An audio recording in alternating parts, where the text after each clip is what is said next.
Minuit ici à Paris, bonsoir à tous. Vous êtes sur France 24, à la une de l'actualité ce soir en France. Sébastien Lecornu qui poursuit ses consultations.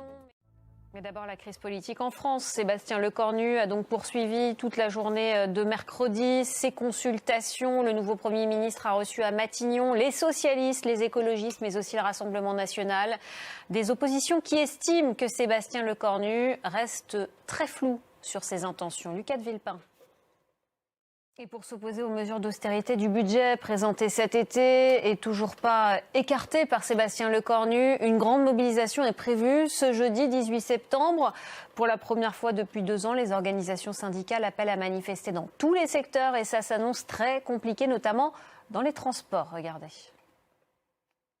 Voilà pour la situation politique en France. Donald Trump poursuit sa visite d'État entamée mardi soir au Royaume-Uni. Et en parallèle, à Londres, des manifestants ont dénoncé ce tapis rouge déroulé toute la journée au président américain. Alexandra Koureni. Et on en vient à la situation au Proche-Orient. L'armée israélienne poursuit son offensive terrestre lancée mardi très tôt sur la ville de Gaza. Les chars israéliens progressent vers le centre et les quartiers ouest. Et en parallèle, les bombardements se poursuivent.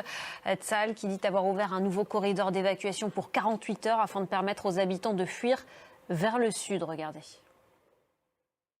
Et cette offensive terrestre de l'armée israélienne dans la ville de Gaza, elle est à la une, titre Le Quotidien, à la une demain de vos journaux, à la une du Parisien, la grève qui s'annonce aussi dans les écoles, puisque les enseignants font partie des catégories appelées à cesser le travail ce jeudi.